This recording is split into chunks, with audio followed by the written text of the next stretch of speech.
Fala galera! Bom, é evidente que hoje a gente está vivendo um período surreal de explosão de informação. Como diz a lenda, se não tá no Google é porque não existe. Isso é muito bom porque garante uma independência às pessoas de se informarem sobre o assunto que elas quiserem praticamente, sem precisar necessariamente de um tutor dizendo a ela o que fazer ou ter acesso a uma biblioteca renomada por aí. Mas por outro lado, a mesma facilidade que um cientista tem de fazer uma publicação relevante na internet, um troll também tem de publicar uma merda fake só pra sacanear os outros. Ou alguém até bem intencionado acaba publicando algo errado também. Então a gente entra em um questionamento. É seguro você fazer pesquisa pela internet? E como saber se você tá no caminho certo, com informações legítimas, ou se você caiu na pegadinha de algum troll? E a minha resposta para isso é sim.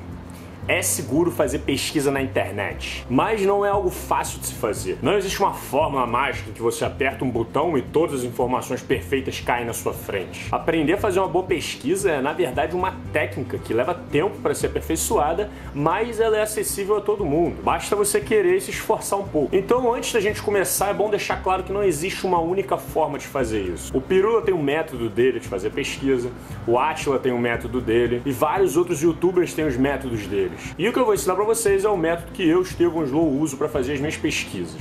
Então o ideal é que depois todos esses youtubers façam os métodos deles também, e assim a gente consegue pegar cada vez mais ideias e ir complementando e aperfeiçoando a forma de fazer uma boa pesquisa pela internet. Então aqui vai a minha forma, beleza? Então pronto? Então vambora!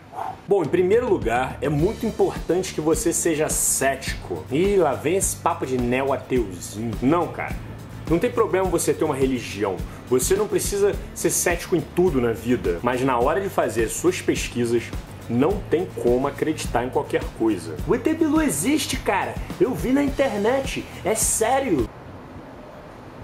Ou seja, sempre desconfie de todas as informações. Nunca aceite uma informação como verdade absoluta, independente de onde ela venha. Eu tenho que desconfiar até dos seus vídeos, Slow. Sim, até dos meus vídeos. Porque todo mundo tá suscetível a errar, cara. Eu já errei algumas vezes, mesmo tomando todo o cuidado do mundo, chega algum momento em que eu acabo errando alguma coisa nos meus vídeos. Mas fica tranquilo que sempre que eu identifico o erro, eu coloco uma notificaçãozinha em cima do vídeo fazendo essa correção. Mas basicamente esse é o primeiro ponto importante. Sempre desconfie de tudo que você vê, por mais verdadeiro que pareça. Pô, João, mas aí como é que eu faço então para seguir uma pesquisa se eu não posso confiar em nada que eu vejo? Então, agora a gente entra no segundo ponto importante. Se você quiser levar uma informação que você encontrou a sério, você precisa ir atrás da fonte inicial dela, de onde essa informação saiu. Cara, toda pesquisa precisa ter uma fonte de referências indicando de onde saiu as informações que estão ali. Se você encontra uma matéria dizendo a NASA disse que o mundo vai acabar por falta de água. Tá, então primeiro você desconfia.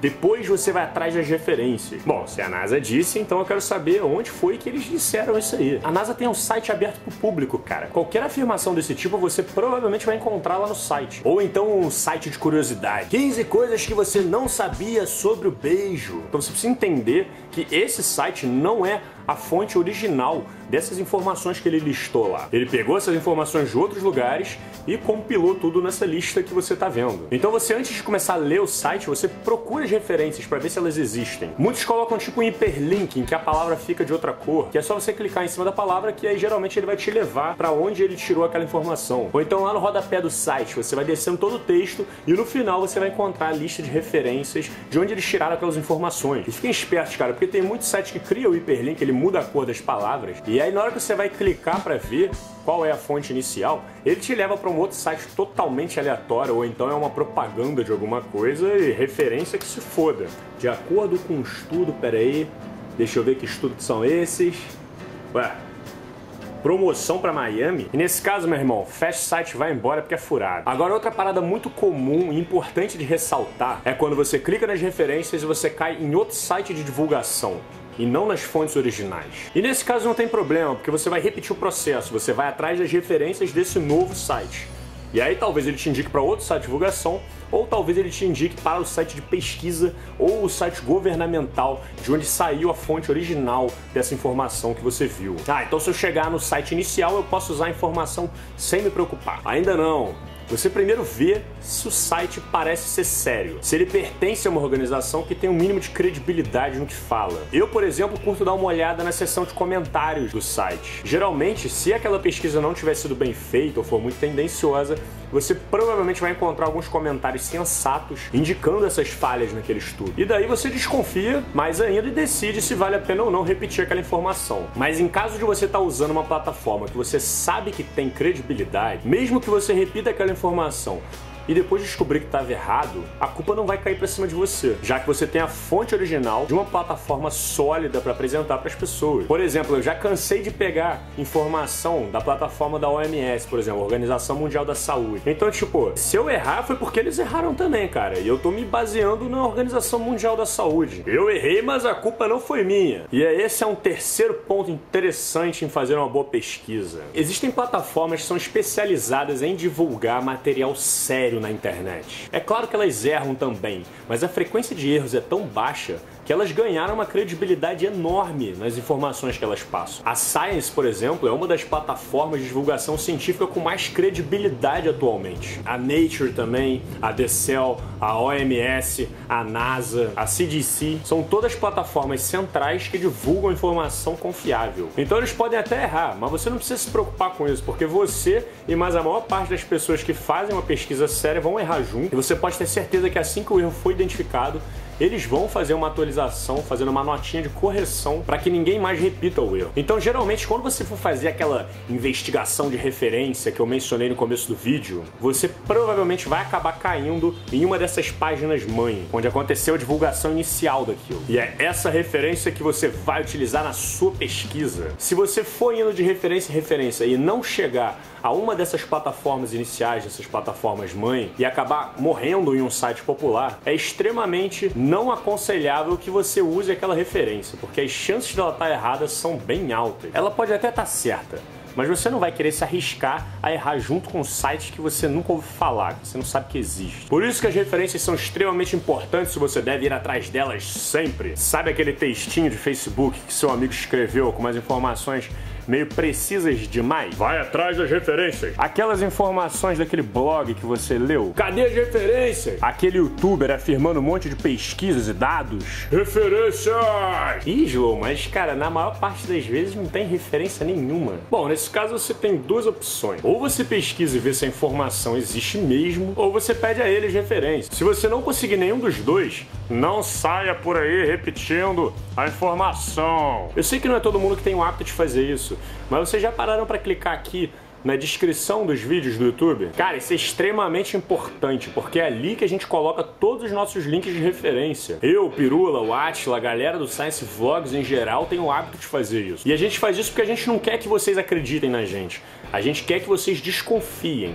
A gente quer estimular o senso crítico, que vocês vão atrás das informações e tirem as conclusões de vocês. Então passem a fazer isso, cara. Sempre que vocês assistirem um vídeo com conteúdo ou um vídeo polêmico, vocês clicam na descrição e dão uma olhada ali para ver se existe a fonte inicial daquilo. E não basta ter as referências, você precisa checar elas para ver se elas não são de um sitezinho meia boca que só o dono do vídeo conhece. Tá ali, ó. Tá ali, ó. Os links estão ali. Tá, mas essa pesquisa de 300 anos atrás já foi refutada várias vezes. E o pior é quando nem tem nada, cara. Porra, eu não queria ficar falando o nome de outros canais aqui não, cara, mas isso é uma parada que me incomoda muito no Mega Curioso, por exemplo. Eu gosto do canal, cara, eu acho a pegada deles muito maneira, eles fazem uma edição muito legal, mas eu não consigo levar nenhuma informação que eles passam ali a sério, cara. Simplesmente porque eles nunca colocam nenhuma referência de nada. Na moral, já mandei mensagem pra eles umas 3 vezes, pedindo pra eles colocarem a porra das referências, e eles nunca me responderam. Então, paciência, enquanto eles não botarem as referências, eu vou continuar não levando a sério nada do que eles falam. E ô, Joe, e o Wikipedia, cara? O que você acha de Wikipedia? Então, na verdade, existe um tabu gigantesco em cima do Wikipedia. Ah, onde é que você achou essa informação aí, cara? No Wikipedia? Mas não é bem por aí, cara, porque o Wikipedia é um site de pesquisa sensacional. É disparado o maior site de concentração de informação que a gente tem disponível. Eu sempre que eu quero pegar uma visão geral sobre um assunto, eu taco no Wikipedia e dou uma lida lá, cara. Mas tem uma questão importante aí.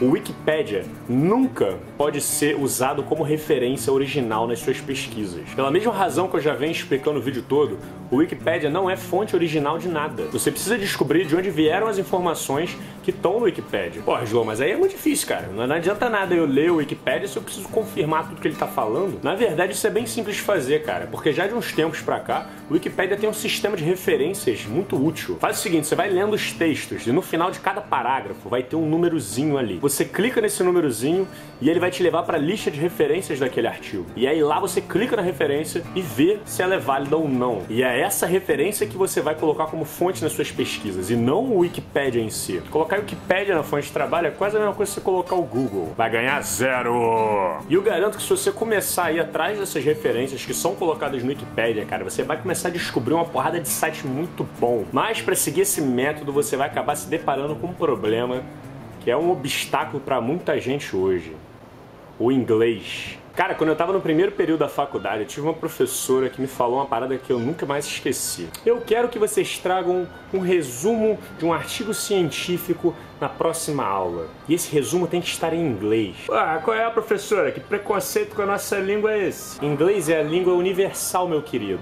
Se você fizer uma boa pesquisa e publicar ela em português, porque você é burro e limitou o alcance dela. E faz sentido, cara. O mundo inteiro tá lendo inglês hoje. Então se você é um cientista e faz uma publicação na sua língua original, não é nada inteligente da sua parte. A não ser que a sua pesquisa tenha um público muito específico. Por isso, provavelmente você vai encontrar as melhores fontes das pesquisas que você faz em inglês. Pô, Slow, mas aí complicou tudo, cara. Eu não sei nada de inglês. Calma, cara. A verdade é que você não precisa ser fluente em inglês. Você não precisa aprender a falar, a ouvir, a escrever. Você só precisa aprender a ler. E você nem precisa ter uma leitura perfeita para ler inglês. Cara, eu morei 1 ano e meio na Inglaterra e até hoje, quando eu vou ler um texto, tem uma porrada de termo, de palavra que eu não faço ideia do que significa. Basta você ir se esforçando, abre o Google Tradutor do seu lado e vai colocando ali aquelas palavras que você não sabe o que significa e, cara, rapidinho você vai começar a entender e o texto vai ficando mais fluido para você. Saber inglês é essencial para você ir atrás das fontes iniciais que você procura. O Wikipedia, por exemplo, se você usa o Wikipedia em inglês, sobre o mesmo assunto, você vai ver muito mais material disponível para você. É surreal, cara. Às vezes até sobre assuntos que são brasileiros em português, quando você coloca em inglês, tem mais material sobre do que em português, cara. E agora uma outra ferramenta excelente de pesquisa é o Google. Ah, jura? É, mas eu não tô falando do Google normal, e sim das variações dele. Eu não sei se você conhece o Google Acadêmico, por exemplo. É só digitar o Google Acadêmico e colocar no índice de busca dele a pesquisa que você quiser fazer. E aí ele vai te indicar 1 milhão de sites de artigos e pesquisas excelentes sobre esse assunto. Pô, João, mas não tem como ler um artigo científico inteiro, cara. Tipo, a parada é muito técnica. Cara, na boa mesmo, quase ninguém lê artigo científico inteiro. O que a galera costuma fazer é ir direto pro ponto que importa. Deixa eu ver esse artigo aqui, dar uma lida nele. Tá, legal, gostei. É isso, maluco. Geralmente o pessoal dá uma lida na introdução. Se interessar, aí você passa os olhos ali pelo materiais e métodos, vê ali os gráficos e vai direto lá pros resultados. Aí você analisa os resultados, se parecer legal, você lê a discussão para ver o que pode ser levado através dali. E só se te interessar muito, aí você volta e lê mais aprofundadamente. Mas ninguém passa tipo 3 horas lendo um artigo inteiro fraco. O tempo você vai pegar na prática e vai agilizando o processo. Uma outra ferramenta muito interessante é o Google Livros, né? O Google Books. Como o nome diz, você encontra tudo quanto é tipo de livro disponível e gratuito sobre qualquer assunto para você acessar quando você quiser. E essa é uma estratégia que eu costumo usar para fazer as pesquisas dos meus vídeos de humanas, por exemplo. Escreve lá, maluco, Revolução Francesa, Segunda Guerra Mundial. E se escrever em inglês, então, maluco, é só sucesso. Caso você não queira ler o livro inteiro e esteja atrás só de uma informação específica, você pode apertar Ctrl F, que vai aparecer uma caixinha em cima aqui da tela. Você escreve a palavra que você está procurando e ele vai te mostrar onde essa palavra aparece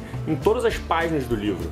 Então você vai direto descendo ali e vai lendo o que te interessa sobre aquilo. Você não precisa ler o livro inteiro se você não quiser. Mas agora, você vai acreditar em qualquer livro que você leu? Não, né? Você pega o nome do autor do livro e pesquisa um pouco sobre ele. Vê qual é a formação do cara, qual foram as outras publicações que ele já fez, as críticas que ele recebeu, e aí sim você decide se você quer confiar nele ou não. E cuidado, cara, porque se a informação for meio suspeita, sabe quando a informação tem tipo cheiro de caô? Cheiro de caô. Você vai em outros livros e vê se encontra aquela mesma informação, vê se elas batem. E por último, se você fizer tudo isso que eu falei, pode ser que você se depare com um artigo científico ou um livro que esteja bloqueado por direitos autorais. E para acessar você ia precisar pagar uma quantia absurda de uns $50, por exemplo. Mas existe um site muito interessante chamado Sci-Hub. Ele se especializou em sequestrar esse material patenteado, bloqueado e disponibilizar de graça para o mundo inteiro. Ah, que chato, né? Qualquer um pode chegar e digitar lá o artigo ou o livro que você procura, que ele aparece gratuito para você. E eu não tô falando para vocês irem lá e acessar o site não, porque isso seria induzir vocês à ilegalidade. O que eu tô falando é só que o site existe e ele tá disponível aí para quem quiser usar. E não é por nada não, cara, mas esse sistema de cobrança por conteúdo científico é ridículo. Eu costumo traduzir toda semana uma publicação científica lá na minha página do Facebook. Então, olha, é autopromoção, vai lá curtir para poder acompanhar. E uma delas foi quando a Science, que é uma das maiores revistas de divulgação, entrevistou a fundadora do Sci-Hub. E descobriram que em mais ou menos 6 meses foram feitos mais de 30 milhões de downloads de artigos patenteados no Sci-Hub. E essa semana mesmo, vários líderes europeus se reuniram para discutir a abertura do conteúdo científico gratuito para o mundo. Ou seja, o que a Sci-Hub está fazendo. Então, sem dor na consciência para quem decidiu usar essa ferramenta. E para finalizar, vários divulgadores científicos da internet resolveram se reunir sobre um selo de qualidade, com o propósito de garantir às pessoas um conteúdo minimamente confiável, para que ninguém fique mais tão perdido sobre o que pode ser levado a sério ou não. E esse é o Science Vlogs Brasil, com mais de 20 canais de divulgação excelentes e totalmente preocupado em passar para vocês o resultado de uma boa pesquisa. Bom, então é isso. Eu espero que esse vídeo tenha sido útil para vocês. Passem para aqueles teus amigos que colocam a Wikipédia como referência de trabalho e sejam felizes se aventurando nessa ferramenta maravilhosa de pesquisa que é a internet. Muito obrigado a todos os meus queridos apoiadores que tornam esse trabalho possível e nos vemos semana que vem. Um abraço!